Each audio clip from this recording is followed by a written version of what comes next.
It all started with the dodo birds. When we heard they had been rediscovered on the island of Matras, my wife and I laughed along with everyone else. It sounded crazy, right? A species that humans had famously helped send to extinction over 300 years ago, reappearing out of the blue on a modern and well-mapped island crawling with tourists. And not just a few birds hiding in some tiny corner of a park, but thousands of them all over the place. For a global news story, it was a nice change of pace from the usual disasters and wars.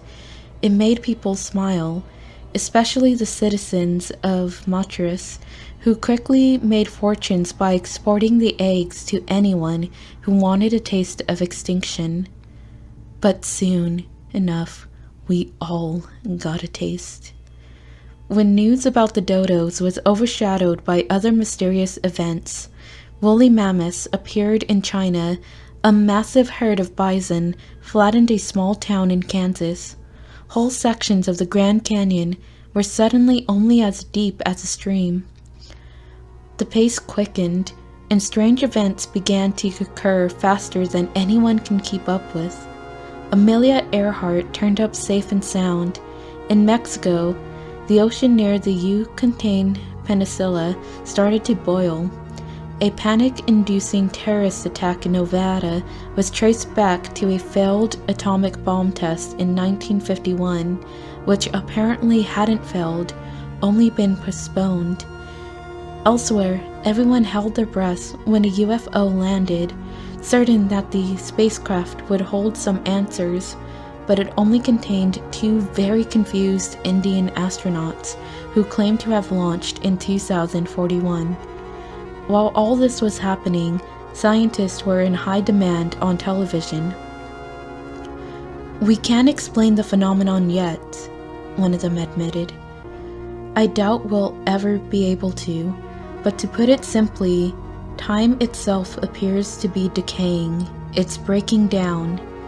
Time is rusting." We had to call it something, so for whatever reason, his term for it stuck. Rusting. And the rust kept expanding. It's everywhere now. Not that now means anything anymore, of course, but while there are still big events, like the glacier in Europe and the vanishing pyramids, more and more often, there are also tiny personal spots of time that flake unexpectedly. One of those rust spots happened to my wife. Shelley was pregnant. Then, without warning, the fetus was suddenly a middle-aged man. And as you could imagine, having two adult bodies in one place meant neither one survived. After that, I didn't care very much about anything. I figured that if time was going to go mad, then I would too. I even laughed, just like I laughed at the dodos when the doctors diagnosed my own little rust spot. Oh, I don't have it so bad. Not really. In fact, it's nice to know I was meant to last so long. But sometimes, having a 100-year-old heart feels like a cold comfort when the rest of you is only 30.